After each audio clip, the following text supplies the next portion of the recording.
Hi viewers, welcome to our channel. ప్రస్తుతం మనతో పాటు సీనియర్ జర్నలిస్ట్ దాము బాలస్వామి వారితో మాట్లాడు. నమస్కారం సార్. నమస్తే. సార్, రాహుల్ గాంధీ గారు జగన్తో టచ్లో వెళ్ళారు అని చెప్పేసి ఒక వార్త వైరల్ అవుతుంది సార్. అంటే లండన్లో ఒక ప్రతినిధి, కాంగ్రెస్ ప్రతినిధి వెళ్ళారు టచ్లోకి అంటున్నారు.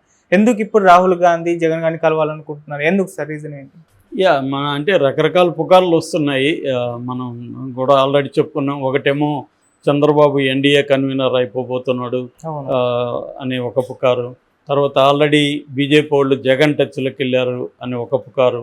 ఇప్పుడేమో కొత్తగా జగన్ టచ్లోకి రాహుల్ గాంధీ వెళ్ళాడు. తన ప్రతినిధిని లండన్కి పంపించి లండన్లో జగన్తో వీడియో కాన్ఫరెన్స్లో రాహుల్ గాంధీ మాట్లాడాడు అని ఒక వార్త వైరల్ అవుతుంది. సో దీనికేమీ ఆధారాలు అయితే లేవు, కానీ ఇవన్నీ కూడా స్పెక్యులేషన్స్. అయితే ఈ స్పెక్యులేషన్ వెనక పాజిబిలిటీ మనం డిస్కస్ చేయొచ్చు. అంతవరకు మనం కన్ఫైన్ అవ్వచ్చు. ఎందుకంటే అది జరిగిందా లేదు తెలియదు, కానీ జరిగి ఉండే అవకాశం ఉందా లేదా అన్నప్పుడు ఖచ్చితంగా ఉంది. ఎందుకంటే రాజకీయాల్లో anything is possible first of all. రెండోది, పర్మనెంట్ ఎనిమీస్ ఎక్కడ రాజకీయాల్లో ఉండరు. ఓకే. లేకపోతే చంద్రబాబు మోడీని ఎన్ని బూతులు తిట్టాడు, అమిత్ షా మీద రాళ్ళు వేయించాడు, మోడీని ఆంధ్రప్రదేశ్లోకి అడుగుపెట్టనివ్వనన్నాడు, ఇవన్నీ చేశాడు కదా చంద్రబాబు. చివరికి పర్సనల్గా కూడా అటాక్ చేశాడు మోడీని. అతనికి ఫ్యామిలీ లేదు, నాకు ఫ్యామిలీ ఉంది, నాకు మనవడు ఉన్నాడు, నాకు ఇది ఉంది, అతనికి ఎమోషన్స్ లేవు, ఫ్యామిలీ లేవు, భార్యను వదిలేశాడు, ఇవన్నీ కూడా మాట్లాడాడు. మళ్ళీ ఇప్పుడు చంద్రబాబుజీ మోడీజీ అని వాళ్ళిద్దరు ఎట్లా స్నేహంగా ఉంటున్నారు అంటే రాజకీయాల్లో ఏదైనా పాసిబుల్. అలాగా కాంగ్రెస్ పార్టీ జగన్ని జైల్లో పెట్టించింది కదా, మరి జగన్ కాంగ్రెస్ పార్టీకి ఎందుకు ఇస్తాడంటే రేపొద్దున నా రాష్ట్రం కోసం నేను ఇస్తానంటాడు. ఒకప్పుడు ఇక్కడ కేసీఆర్ డైలాగ్ ఉండేది, నాకు తెలంగాణ ఇస్తానంటే అదేదో బొంత పురుగును కూడా ముద్దు పెట్టుకుంటాను అనేవాడు కేసీఆర్. అట్లాగే జగన్ కూడా ఏమంటాడు, రేపొద్దున నాకు ప్రత్యేక హోదా ఇస్తే ఏ పార్టీకైనా మద్దతు ఇస్తాను అనేది ఇప్పుడే కాదు, జగన్ ఎప్పటి నుంచో చెప్తున్నాడు. 2019 ముందు కూడా జగన్ ఏం చెప్పాడంటే, కేంద్రంలో ఏ పార్టీ మెజార్టీ రాకపోతే మనల్ని కానీ మద్దతు అడిగితే సో నేను మద్దతు ఇస్తాను, on condition that they should give the special status అనేది జగన్ ఎప్పటి నుంచో చెప్పాడు. అందుకే నాకు 25 మంది ఎంపీలను ఇవ్వండి, మనం అక్కడ డిసిసివ్ రోల్ ప్లే చేయొచ్చు అన్నాడు. కానీ బ్యాడ్ లక్ ఏంటంటే మోడీకే బీజేపీకి ఇండిపెండెంట్గా గవర్నమెంట్ ఫామ్ చేసే 303 మెజార్టీ వచ్చేసింది. కాబట్టి ఇంకా జగన్ అవసరం లేదు వాళ్ళకి. చిన్న అవసరాలు ఏమున్నాయి, దానికి తగినట్టు జగన్ కూడా రాష్ట్రానికి అవసరాలు కొంతమేరకు లాగగలిగాడు. అట్లాగే తను కూడా తన కేసుల నుంచి తప్పించుకోవడానికి కూడా ఉపయోగించుకున్నాడు వాళ్ళని. అందుకని 10 ఏళ్ళుగా బెయిల్లో ఉండగలుగుతున్నాడు. అంటే కారణం బీజేపీ వాళ్ళు అనుగ్రహమే, లేకపోతే జైలుకి ఎప్పుడో పంపించే ఉండేవాళ్ళు. సో అందుకని బీజేపీతో జగన్ మంచిగా ఉండడానికి ఈ 2 కారణాలు ఉన్నాయి. ఒకటేమో వ్యక్తిగత కారణం, ఒకటేమో రాష్ట్ర ప్రయోజనాలకు సంబంధించి. లేకపోతే ఈ నప్పులు చేసి ఉండేవాడు కాదు, వాళ్ళు చాలా రిస్ట్రిక్షన్స్ పెట్టి ఉండేవాళ్ళు. అట్లాగే రాష్ట్రానికి కొన్ని రకాల నిధులు అవి తెచ్చుకోవడంలో కూడా జగన్ కొంతవరకు సక్సెస్ కాగలిగాడు. దీనికి కారణం వాళ్ళతో అనుకూలంగా ఉండడం. సో ఇప్పుడు కండిషన్ ఏంటంటే, నేషనల్ లెవెల్లో బీజేపీకి సొంత మెజారిటీ 272 రావాలి.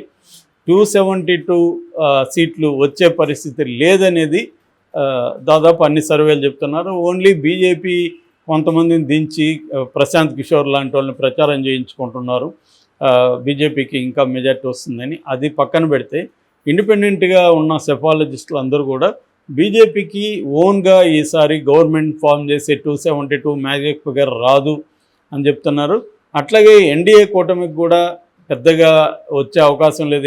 ఎందుకంటే ఎన్డీఏ కూటమిలో స్ట్రాంగ్ పార్టీస్ ఎవరు లేరు. ఇటు తెలుగుదేశం ఉంది, అటు శివసేన షిండే వర్గం, తర్వాత ఎన్సీపీ అజిత్ పవార్ వర్గం, ఇలాంటివి తప్ప మిగతా అన్ని చిన్న పార్టీలు. తమిళనాడులోనే 4-5 చిన్న పార్టీలు ఉన్నాయి, పిఎంకే లాంటివి, తర్వాత ఆమె శశికళ కొడుకు పార్టీ, ఇలాగే చిన్న ఉన్నాయి తప్ప మేజర్ ఇంపాక్ట్ చేసే పార్టీలు ఏవి కూడా ఎన్డీఏలో లేవు. అందుకని ఒక వెర్షన్ ఏంటంటే, రేపొద్దున బీజేపీకి అంటే ఎన్డీఏకి పూర్తి మెజార్టీ రాకపోతే చంద్రబాబుని ఎన్డీఏ కన్వీనర్గా చేసి ఈ ఇండియా కూటమిలో తర్వాత ఎన్డీఏలో లేని కొన్ని పార్టీలు ఉన్నాయి, వాళ్ళకు కూడా 40-50 సీట్లు వచ్చే అవకాశం ఉంది. అలాంటి వాళ్ళని అందరినీ తన వైపు రప్పించుకోవడానికి, లేదు ఇండియా కూటమిలో ఉన్న కొన్ని పార్టీలను కూడా తన వైపు లాక్కోవడానికి చంద్రబాబును ఉపయోగించుకోవచ్చు అని మోడీ ఆలోచిస్తున్నాడు అనేది ఒక వెర్షన్. ఇప్పుడు ఏమైంది, రివర్స్లో జగన్ వైపు రాహుల్ గాంధీ చూస్తున్నాడు. అంటే ఇండియా కూటమి కూడా ఇదే ప్లాన్లో ఉంటుందిగా. ఇప్పుడు ఎట్లాగైతే ఎవరికి మెజార్టీ రాదనుకో, రేపు ఇండియా కూటమికి ఒక 200 సీట్లు వచ్చాయనుకుందాం ఫర్ ఎగ్జాంపుల్, వస్తే అప్పుడు ఇండియా కూటమిలోకి జగన్ని పిలుస్తారు, నువ్వు ఇండియా కూటమిలో చేరు, మాకు మద్దతు ఇవ్వు అని. జగన్కి ఒక ఫర్ ఎగ్జాంపుల్ ఒక 15 లేకపోతే 12 10 ఎన్నో వచ్చాయనుకున్నాం, ఆ 10 వాళ్ళకి అవసరం అవుతుంది. ఇలాగ 10లు 5లు ఇవన్నీ కలెక్ట్ చేస్తేనే కదా వాళ్ళు. 1984 తర్వాత నుంచి కాంగ్రెస్ పార్టీ కొయిలేషన్ గవర్నమెంట్లోనే ఉంది. కాంగ్రెస్ పార్టీకి ఇండివిజువల్గా 84 తర్వాత ఎప్పుడు కూడా సొంతంగా గవర్నమెంట్ ఫామ్ చేసే మెజారిటీ ఈ దేశంలో ఇవ్వలేదు. సో కొయిలేషన్ మీదనే కాంగ్రెస్ పార్టీ 10 ఏళ్ళు కూడా నడిపింది. అంతకుముందు కూడా పివి నరసింహారావు ఉన్నప్పుడు కూడా కొయిలేషన్ మీదే నడిచింది. కాబట్టి మళ్ళీ అది సాధ్యం అవ్వదని గ్యారంటీ లేదు. కాంగ్రెస్ పార్టీకి ఇండిపెండెంట్గా ఒక 100 సీట్లు ఎంతో రాగలిగాయనుకో, అప్పుడు కాంగ్రెస్ పార్టీ మిగతా పార్టీ వాళ్ళని కమాండ్ చేయగలుగుతుంది. కాంగ్రెస్ నాయకత్వంలో సెంట్రల్ గవర్నమెంట్ ఫామ్ చేసే అవకాశం కూడా ఉంది. ఎన్డీఏ నుంచి కూడా అప్పుడు కొంతమంది జంప్ అయ్యే అవకాశాలు ఉంది. అంటే ఇప్పుడు ఎవరు గవర్నమెంట్ ఫామ్ చేస్తే ఎవరు ఎటువైపు జంప్ అవుతారో తెలియదు. ఎందుకంటే బీజేపీకి దేశవ్యాప్తంగా అనేక పార్టీలలో కోపం ఉంది, ఆగ్రహం ఉంది. ఎందుకంటే బీజేపీ మిత్రుడు శత్రువు అని లేదు. ఏ రాష్ట్రంలో తను బలపడాలనుకుంటే ఆ రాష్ట్రంలో మిత్రుడైనా శత్రువైనా వాళ్ళని చీల్చేయడం, వాళ్ళని విధ్వంసం చేయడం, ఆ ప్లేస్లోకి తను వెళ్ళడం అనేది చేస్తుంది. మొన్నటి వరకు ఇక్కడ ఫర్ ఎగ్జాంపుల్ బీఆర్ఎస్తో బీజేపీ ఫ్రెండ్లీగా ఉండింది. తర్వాత ఇప్పుడు బీఆర్ఎస్ని నాశనం చేసే దానికి బీజేపీ రేవంత్ రెడ్డికి మద్దతు ఇస్తుంది అనేది వినిపిస్తుంది. అట్లాగే జగన్తో మొన్నటి వరకు అక్కడ ఉన్నింది. ఇప్పుడు జగన్ని పక్కన పెట్టేసి చంద్రబాబుని తీసుకున్నారు. సో జగన్ని ఇప్పుడు ఎలక్షన్లో వేధించారు జగన్ పార్టీని. సో ఇలాగా బీజేపీకే ఏఐడిఎంకే కావచ్చు, ఇలా చాలా చోట్ల శివసేనని చీల్చారు, ఎన్సీపీని చీల్చారు. ఇట్లా అనేక చోట్ల తమ మిత్రపక్షాలని కూడా వాళ్ళు నిర్వీర్యం చేసే ఒక స్ట్రాటజీని ఎప్పటి నుంచో అమలు చేస్తున్నారు.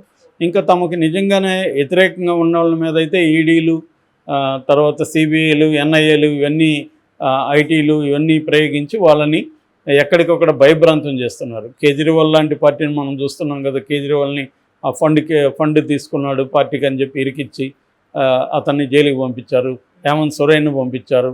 ఇలాగ అనేక మందిని జైళ్ళల్లో పెట్టడం, లేదంటే విచ్ఛిన్నం చేయడం, ఈ స్ట్రాటజీ బీజేపీ అమలు చేస్తుంది. సో అందువల్ల దేశంలో ఉండే అనేక పొలిటికల్ పార్టీల్లో బీజేపీకి యాంటీ ఇది ఉంది. కాకపోతే విధి లేకుండా ఉన్నారు అంతే. ఇప్పుడు చంద్రబాబు ఏమైనా ప్రేమతో పోయాడు బీజేపీ కూటమిలోకి ఎందుకు పోయాడు? ప్రేమతో పోలేదు కదా. ఆయనకి తెలుసు కదా, నా అరెస్టుకు వీళ్ళ గ్రీన్ సిగ్నల్ లేకపోతే జగన్ నన్ను అరెస్ట్ చేయడానికి చంద్రబాబుకు తెలీదా? అంటే తన అరెస్టుకు కారణమైన వాళ్ళతోనే తను పొత్తెందుకు పెట్టుకున్నాడు? విధి లేదు కాబట్టి. రాధాకృష్ణ పాపం అనేక సార్లు వాపోతూ రాశాడు కదా, ఆయన బ్లాక్మెయిల్ చేస్తారు వాళ్ళు, విధి లేకుండానే చంద్రబాబు పోతున్నాడు అనేది ఓపెన్గానే చెప్పారు. సో ఇలాగ విధి లేకుండా కలుస్తున్నప్పుడు రేపొద్దున ఇండియా కూటమిలో ఛాన్స్ వస్తే చంద్రబాబు కూడా జంప్ అవడానికి గ్యారంటీ ఏమీ లేదు. ఈవెన్ జగనే జంప్ అవుతాడని కాదు, చంద్రబాబు కూడా గుడ్ బై మోడీ అని చెప్పి ఇటు జంప్ అవడానికి కూడా గ్యారంటీ ఏం లేదు. కాబట్టి ఆ యాంగిల్లో రాహుల్ గాంధీ జగన్ని కాంటాక్ట్ చేసి ఉండే పాజిబిలిటీ అయితే ఉంది. జగన్ కూడా ఈ కండిషన్కి ఒప్పుకుంటే మేము ఇస్తామని ఆల్రెడీ రాహుల్ గాంధీ చెప్పున్నాడు, మా అధికారం వస్తే ఫస్ట్ సంతకం ప్రత్యేక హోదా మీద అని. కాబట్టి జగన్కి కూడా ఇబ్బంది లేదు, ప్రత్యేక హోదా వాళ్ళు ఇస్తామన్నారు కాబట్టి నేను వాళ్ళకి సపోర్ట్ చేస్తున్నాను అని జగన్ చెప్పచ్చు. అట్లాగే లోపాయికారిగా నా కేసుల విషయం కూడా మీరు చూసుకోండి అని అడగచ్చు. ఈ రెండు ఒప్పుకుంటారు, ఎలాగో వాళ్ళకి అవసరం కాబట్టి. ఒప్పుకున్నప్పుడు జగన్ ఇస్తాడు. కాబట్టి ఇందులో విచిత్రం అయితే ఏమీ లేదు.